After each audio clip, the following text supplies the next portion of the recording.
Hi everyone, it's Narelle here.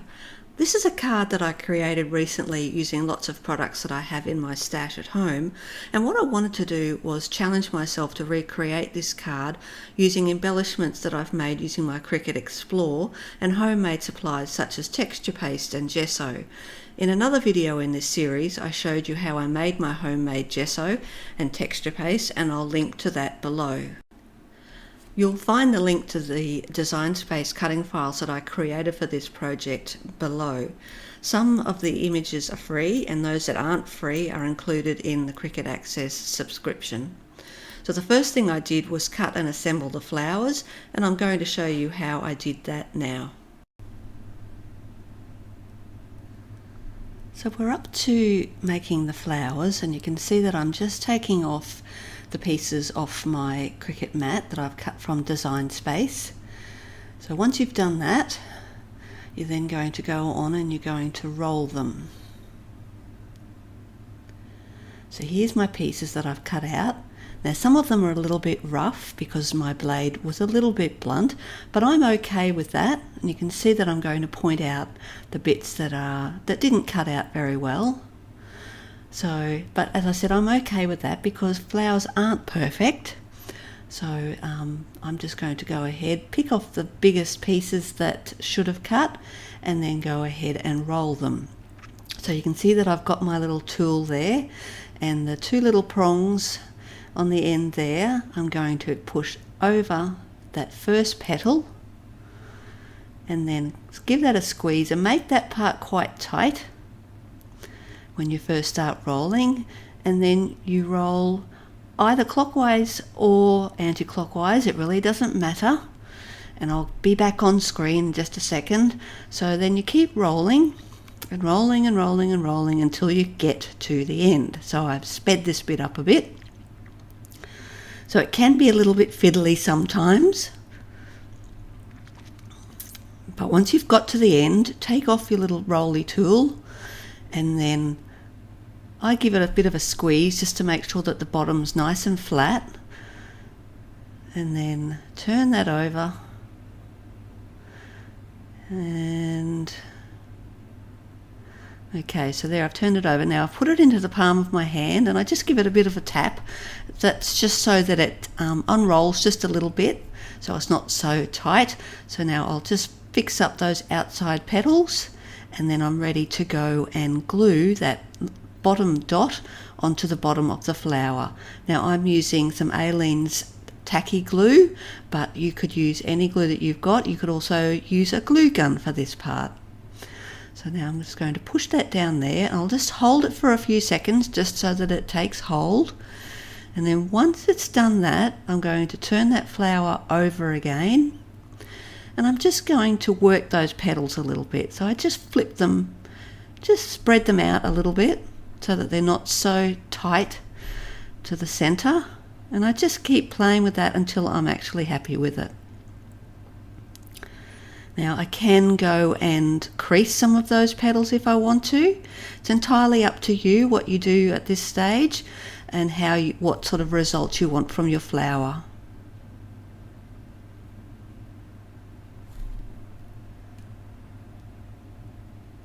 So there's my flower there, and we'll have a little bit of a close-up now. Okay, so there's flower number one. And you can see that I've got quite a few there that I've already made. Now this one here, when it cut, it's almost torn at that piece. So I'm just going to break that piece off, tidy it up a little bit, and then I can go on and wind that one. And by just taking off that piece, it just means that I'm just going to end up with a smaller flower.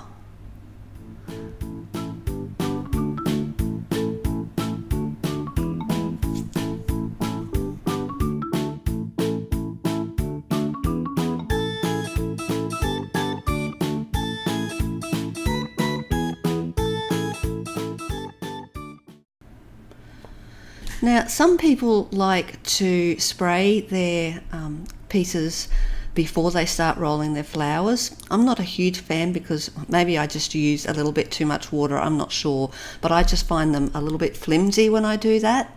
But that certainly is an option, especially if you're using very thick cardstock to make your flowers. Sometimes I think that a little bit of a mist will help in that regard.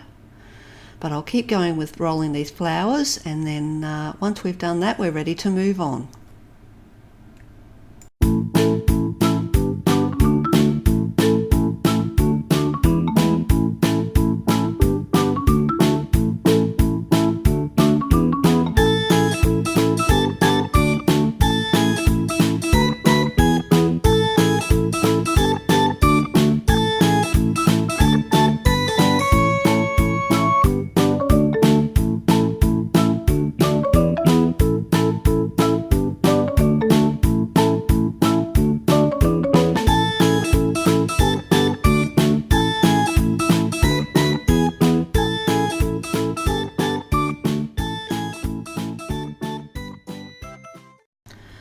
So now I'm going to put together the flourishes that are on the two corners of the card. These images are from Design Space. They are included in Cricut Access. So if you have a Cricut Access subscription, this file that I'm going to be supplying won't cost you anything. If you don't have a Cricut Access subscription, then it should cost you 99 cents for these images. So what I've done is I've cut out 6 of each of the flourishes. They are slightly different sizes. There's 2 different sizes, and I've, as I said, done 6 of each. I've cut them out of a cover of a Stampin' Up! Printed paper pack, so it's a little bit thicker than cardstock, but you can obviously use whatever you like. If you're using something thinner, then you may just need to cut more of them so you can get a nice thick piece for your card. I'm going to be putting these together with Mod Podge.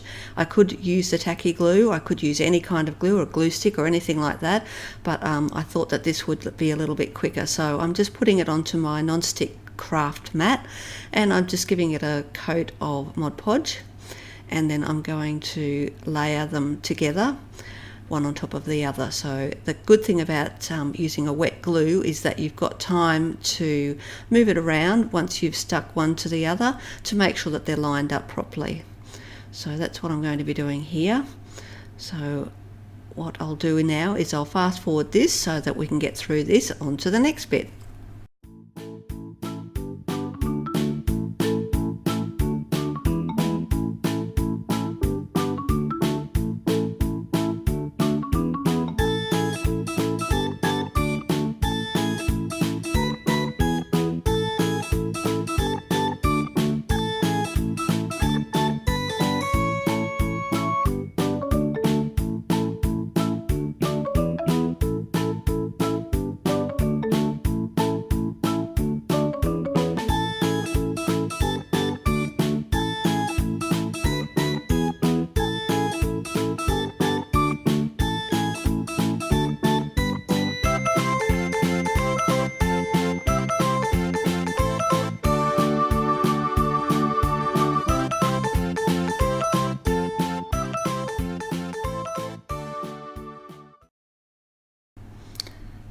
Now that my 2 flourishes are made, I'm going to repeat that same process to assemble the little frame that I made, the little square frame. Now I made this image from free shapes that are supplied in Design Space, so whether you have a Cricut Access subscription or not, they won't cost you anything. So again, I'm using Mod Podge to put this together. So once we've done that, we're going to go on and we're going to make our eggshell texture paste. So there's all our pieces that we've made so far, our flowers, our frame and our flourishes. Now I'm going to make some homemade eggshell texture paste, and I'm doing this to emulate the Stone Effects texture paste that I used on the original card. So what I've got here is the texture paste that I made, and I've taken some eggs, I've boiled them up, shelled them, removed all the membrane, as much as I could anyway, from the inside of the egg shells. I gave them a good wash, and then I've crushed the shells quite finely. So there's the shells before I crushed them. the one thing I found that was handy to crush these with was my coffee tamper that I use for tamping the coffee on my coffee machine, but you could use a mortar and pestle to do the same thing, or just crunch them up with your fingers, or a rolling pin, anything like that. So I wanted them to be quite fine because I didn't want huge chunks of the eggshell showing up on the card. So now I'm just taking some of the texture paste, putting it in a little bowl, and I'll just sprinkle in some of the eggshells. I wasn't sure at this point how much I wanted, so I'll give that a mix up, and then I have a good look at it, and I think, no, it definitely needs a little bit more. You can't really see much of the eggshell in there, so I put some more in and give it another stir, and at that point I'm happy with what it looks like.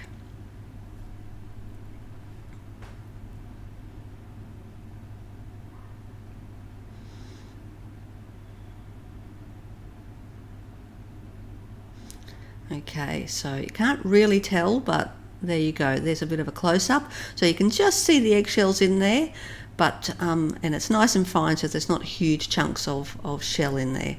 So now I'll put that away and we'll move right along. We're going to be applying the eggshell texture paste to the card base with a homemade stencil. Now I've got here a piece of laminate that I put through the laminator, but you can see it's quite flimsy. In fact, you can almost scrunch it up. And I've used this one a couple of times, and from cleaning it and getting it in water, it just gets a little bit weaker and it actually starts to separate. So that doesn't mean that you can't use that, but just it's not a long-term thing. For this one here, I actually used a little bit of acetate, so it's a sheet of acetate that I used, and I've also found that this roll of acetate that I found, I think that was at Spotlight in Australia. I'm sure if you're in the US you'll be able to get that at Joanne or Michael's or somewhere like that.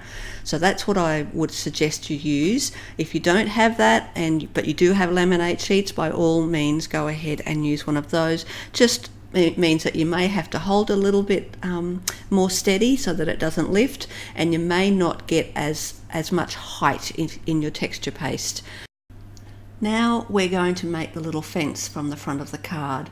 Now I used these little pre-made wood fences that I found at one of our local little cheap shops. A pack cost me $2 and there were 4 in it. You could easily though make these yourself from popsicle sticks. So for each fence you would need, I think, 3 popsicle sticks, and all you're going to do is cut the ends off the popsicle stick to take off the round corners. Now you'll need a strong set of scissors for this. The scissors that I'm using here are from Tonic and they're spring loaded and they cut really well. They really cut this wood very easily.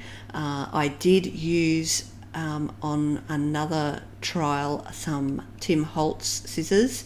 It did cut them, but I really don't think that these scissors are actually made for cutting wood, so I put those away, and then I dug out through my scissors and I found these Tonic ones and they did a much better job. So I've cut off the ends, and then I'm just going to measure the stick so that I can cut this in half. It doesn't have to be exact, obviously. It really depends on how rustic you want your little fence to be. So I'm just going to go ahead and measure this in half, and then I'm going to cut it.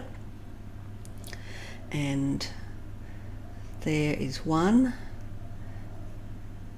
Okay, so then I need to go ahead and do that again. So I've done the crossbar, so now I just need 2 more pieces, and I'm going to do exactly the same thing. I'm going to measure this one and make a point on the halfway mark, and then so I've just turned that over so that I can do that in inches, and I'll make a point at halfway,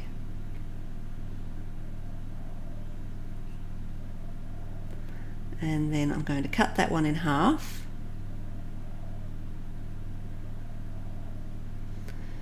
and now I'm going to take those 2 pieces. I'm going to do exactly the same thing with another one, and then once I've done that I'm going to shape the top of them so that they look like a picket fence. So we'll just finish cutting that second piece, Okay, so now I'll take one of the pieces and I'm just going to shape that top. You can take a pen or a pencil and draw the lines in where you want to cut if you like, or you can just go with it and cut it wherever and just see what it looks like. So I'm going to do that for all 4 pieces.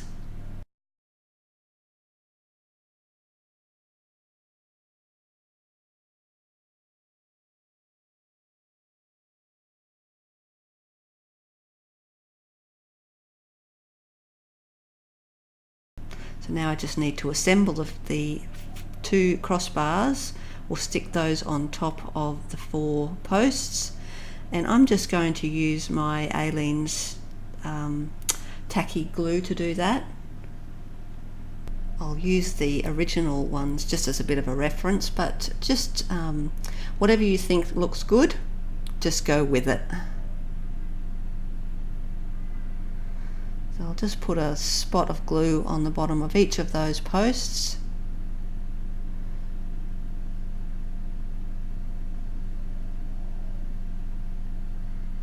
Line them up at the bottom of that ruler so that they're relatively straight, and then pop that crossbar on.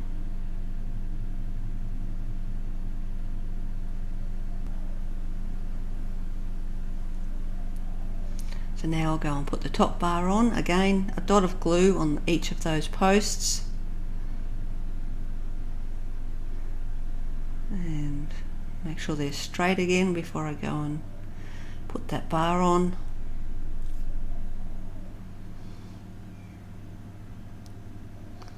And that's the little fence made. Now I can't pick that one up just yet until that glue is dried, so I'll just leave that to dry and then we'll come back to that later.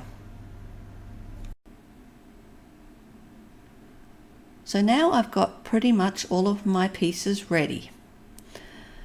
I have my homemade embellishments, which I've given a coat of gesso. And I'm just going to get the original card out here. So there is my square that's been gessoed, my little picket fence, some flourishes, which are different to the ones on the original card, but I think they'll still work a treat, and my hello sentiment. And I actually like this one better than the one that's on the original card. I made this one in Design Space, and you'll find that in the cut file that you will receive with this video, and you will be able to cut that at no cost. I also have my stencil ready to be used with my texture paste to make the background, and I have a variety of flowers to choose from. So let me just put those to the side. Now I've got my piece of chipboard that I'm going to be using as the base of this card. It's sized at 5.75 inches square, but to speed this process up, I've actually gone ahead and gessoed one already so that we can get along with making this card. So there's my gessoed card base. And next I'm going to be using my Eggshell texture paste and the homemade stencil to create my background.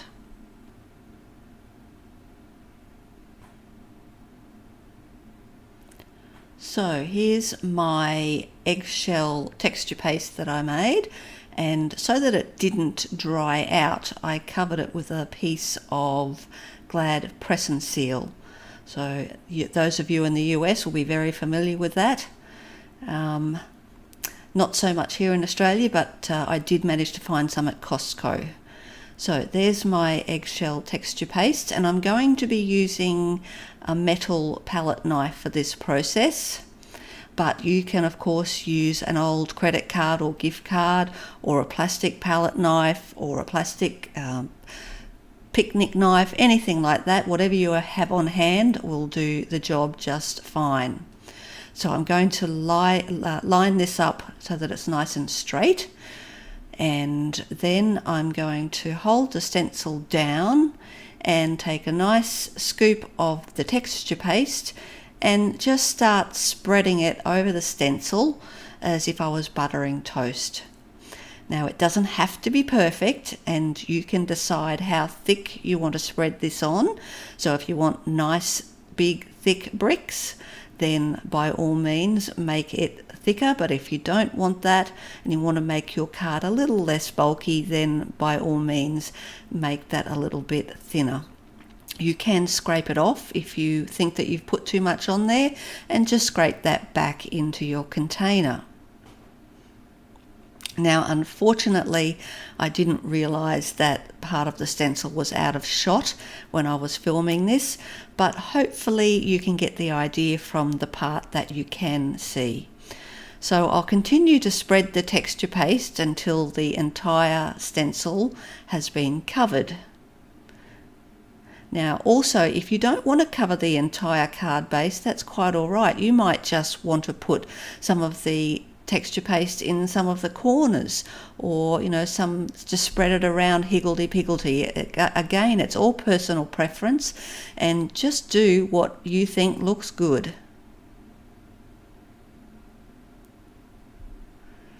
So once I finish spreading the texture paste, I'm going to be gently lifting up the stencil to reveal the background.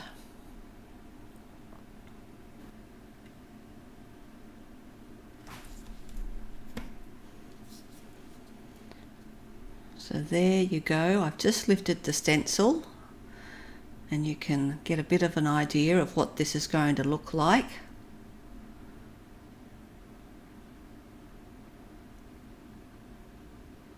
So I'm just going to clean the sides up a little bit with my palette knife, and there's a few little lumpy bits that I want to get rid of as well, so I'll just do that. You could sand these off once it was dry if you wanted to, but I'll just clean that up now.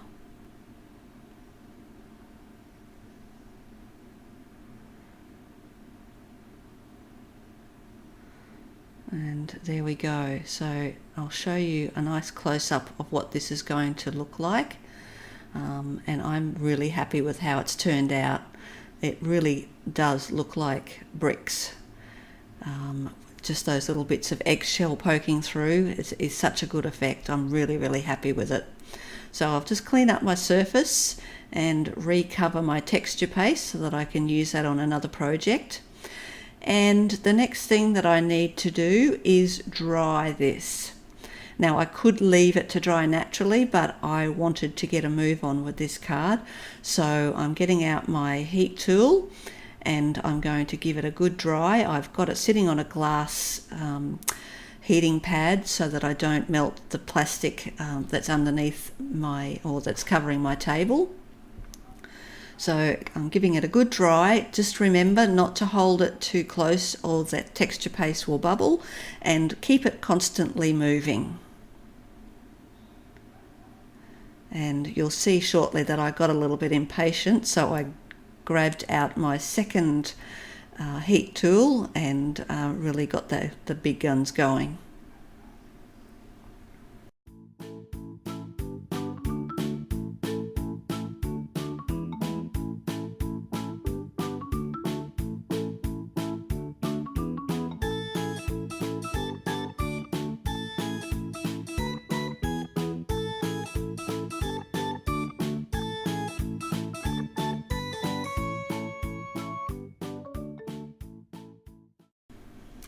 So I just keep checking it to see how it's going, and once I think that it's nice and dry, I'll put that to the side and clean up my area so that we can now move on to colouring this.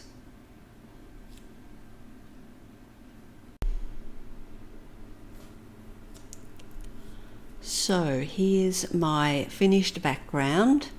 It's nice and dry, which means that I can go on to the next step, which is colouring the background. So here's my original card in pink, and I'm going to be making this one a little bit different.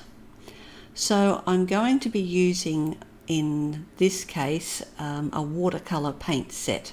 So it's a very inexpensive watercolor set by Faber-Castell that I've had sitting in my drawer for ages. If you have school-age children, you might even have a set of watercolors that you can borrow off them. So for this card, I've decided to go with a purple theme. Now there's no purple in this set, so I will need to mix my own. I'm going to be using a medium-sized paintbrush, and I then just get my water spray bottle, and I'll give the dark red and the light blue colours a light spray, and I'll also spray some into the lid.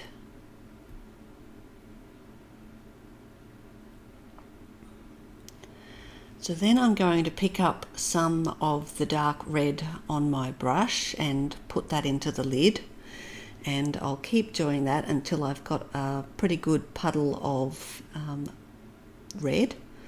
It looks slightly purple on the monitor there, but it is actually quite red in real life. So once I've got a nice puddle, I'll then take a little bit of the blue and I'll just mix that until I've got the colour purple that I'm after. And then I will just take some of that, nicely wet my brush and paint some along the top. And once I've got a little bit there along the top, I'm going to get my water bottle out again, and I'm going to give it a light spray until that paint starts to run. So I'll give it a little bit of a shake and a little bit of a tap to get it to run a little bit better. And then I've got some paper towel there just to mop up the excess so that my card base doesn't get too soggy. And then I'll repeat that and just keep adding more and more paint.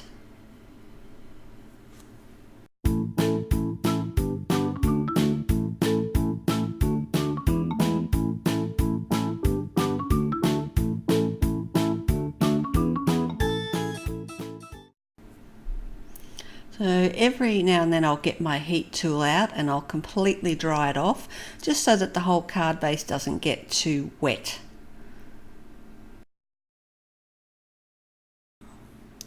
So it's here that I realised that my paintbrush is shedding, so I have to pick a few of the bristles out of the card, and I then went and got a different paintbrush and just continued on with the painting of the card.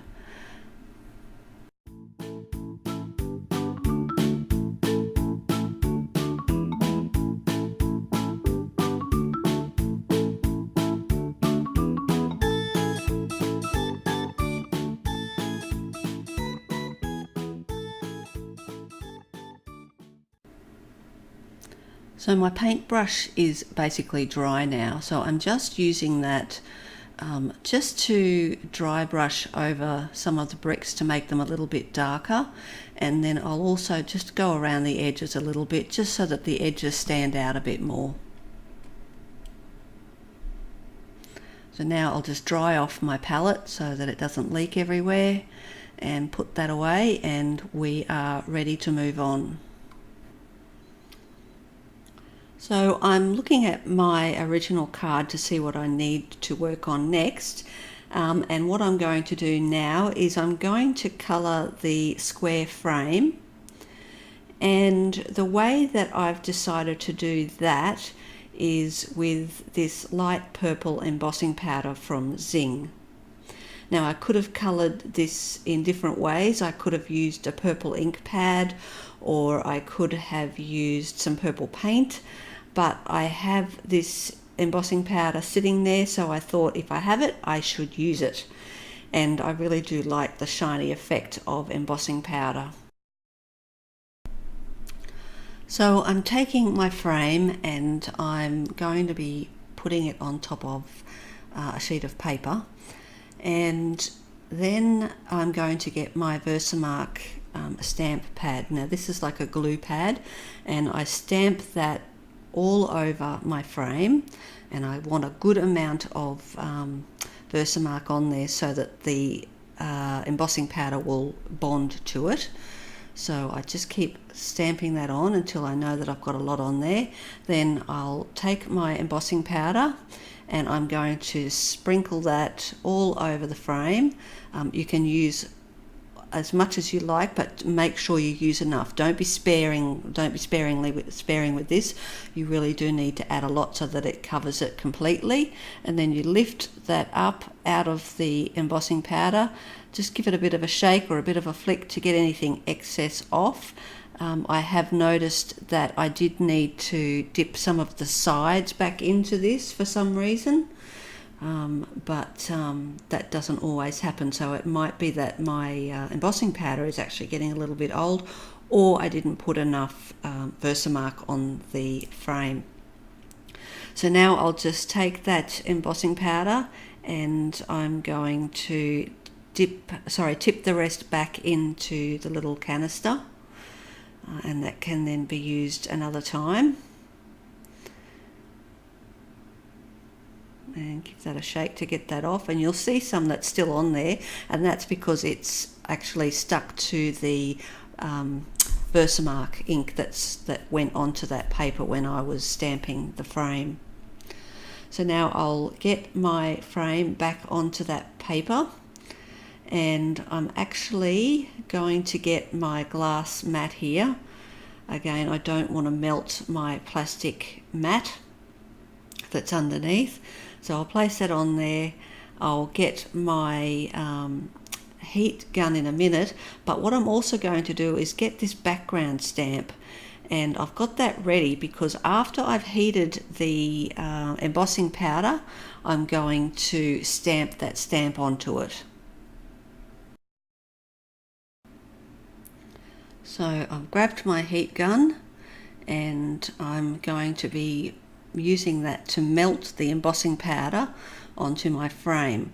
Now this is a little bit different than when you're drying texture paste or gesso. When you're using embossing powder, you actually do want to hold the heat in one position, and you leave that there until you see the embossing powder start to melt, and you'll see that it's just changing colour there up in that top corner.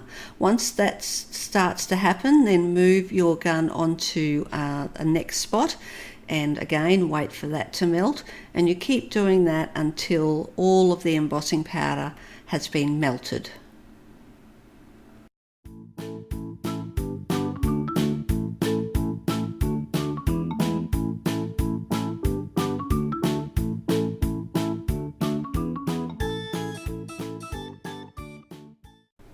Now all the embossing powder has melted, and I'm just going to give it a bit of a going over with the heat gun just to make any of the bits that may have cooled down heat up again so that it's all nice and soft.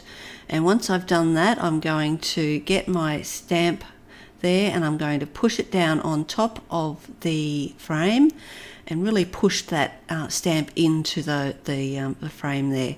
And then when I peel it off, you can see that it has actually taken the purple embossing powder off those areas where the stamped image was. And what you can see then underneath is the white gesso. So that was just a little kind of effect that I was just playing around with and found. Certainly that step's not necessary, but I think it kind of adds just that little bit extra to the card. Now it's a good idea to give your stamp a good scrub at this point. So you don't really want that to dry. It does take a little bit of getting off. I spray it with a bit of water, and then I've got a little stamp scrubby that I kind of give it a good scrub with. I didn't get it all off at this point, but I got a lot of it off, and then what was remaining I got off later after I'd used some stamp cleaner. You can also go and throw this, because it's a rubber stamp, you can go and throw it into your tray of water that I always have one sitting beside me for my stencils and things like that. So there's the stamp cleaner that I that I patted on there, and that made it a little bit easier to get some more of it off. It doesn't really, so long as you've got most of it off, it doesn't really affect the stamp itself, but it's always good to try and get that sort of stuff off. With ink, I don't really worry. I don't clean the ink off my stamps too much. I may just give it a pat with a paper towel or a baby wipe, something like that. I'm not really fussy. Once the ink that I use is dry on that stamp pad, it's not really going to come off onto anything else. So here's my finished frame, and I'll just put that on my background there. So the colours almost match. I probably, in hindsight, would have made all my embellishment pieces and coloured those and then worked with those colours to make my background, but we're all just learning. So here are my flourishes, and I've decided that what I'm going to do with these is a little bit different to what I did with the original card. On the original card I used this product here called Shabby Pink Embossing Enamel. It's a product by Frantage, and it's a mixture of embossing powder and glitter and all sorts of good little stuff like that. And it has a few different colours in there. There's white there's pink, there's gold. It does come in other different colours, if there's a blue one and a white one. But I thought for this one I would do something different and try and use something that most of you would more likely to have in your stash, which is just plain old glitter. So I've picked out 3 colours of glitter. This sort of lilac purple colour, a white and a gold, and I've mixed them together in a little plastic tray. And to adhere those to the flourishes, I'm going to go with just a good old regular glue stick. So I haven't done this before, so at this point I wasn't sure whether it was actually even going to work, but I kept going and it seemed to stick, so that seemed to prove that yes, it was going to work. So I'm just putting a good amount of glue stick onto the flourish, cleaning up the globby bits in the little holes and from the sides, and then I'm just going to get a little paintbrush, a dry paintbrush, and take some of that glitter and just pat it on to the flourish. So I'll just keep doing that until I think that there's enough on there. Again, at this point I still wasn't convinced, but I kept going, and in the end it seemed to look quite okay.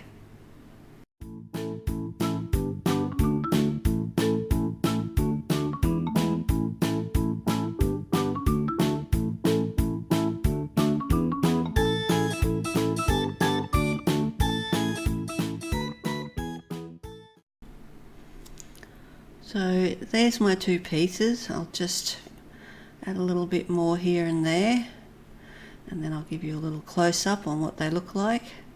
So they're not too bad.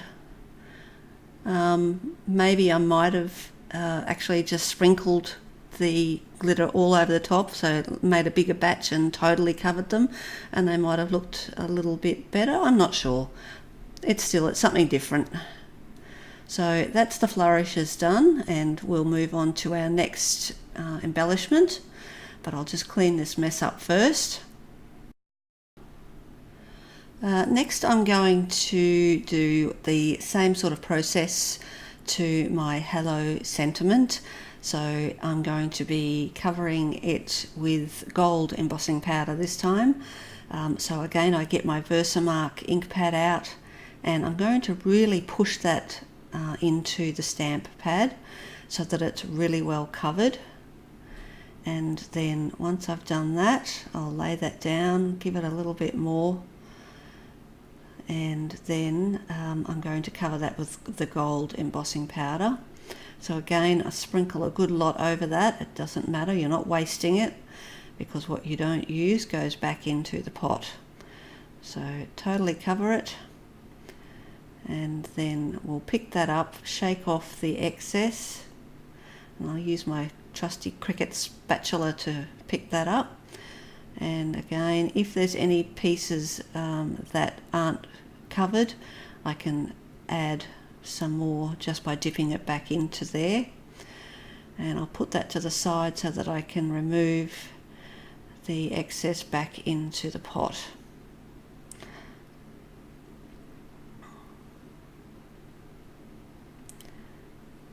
Put that there, and then I can just pick up that piece of paper and fold that and put it back into the pot, shake it off, and then get out my glass mat and heat set that.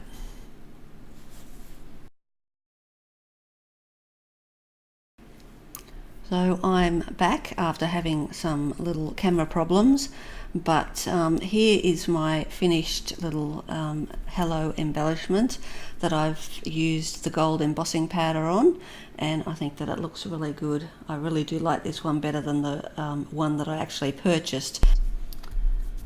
Okay, so I'm back again, and apologies for this part of the video, but my camera decided to film this part in fast forward, so I've had to use the settings in my video editing software to slow it down.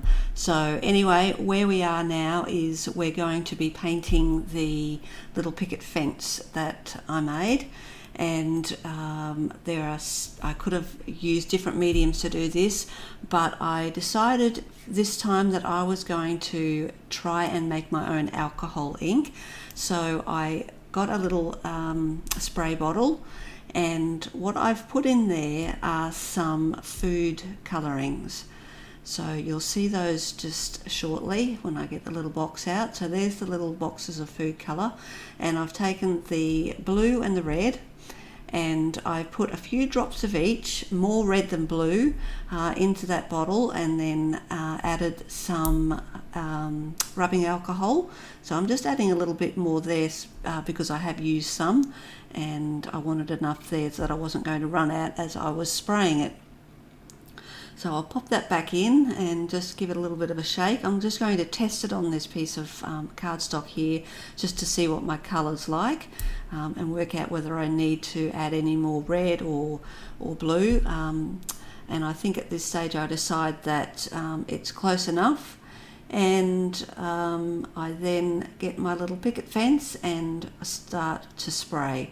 So I put a little bit there. Now this spray kind of goes everywhere, so I used that little piece of cardstock to sit behind it so it didn't spray over everything.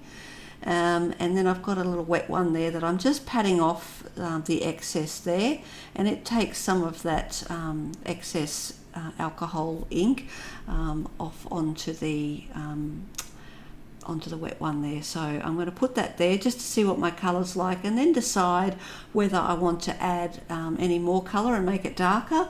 And at this point I thought, yep, let's go for it, and let's just make it really, really dark.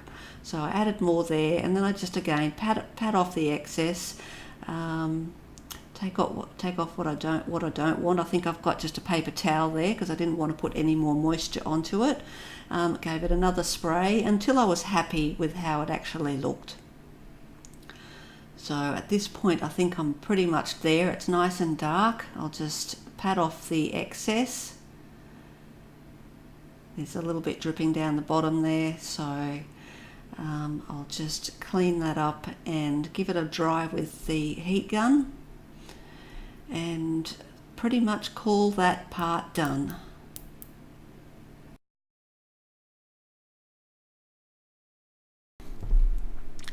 Well, I'm finally up to the assembly stage of this card. All my pieces, all my embellishments have been coloured, and they're all ready to be stuck onto the base of the card. So right now I'm just playing with the different flowers that I've made. These are all Cricut flowers, and they are also in the Design Space file that I'll be sharing along with this video.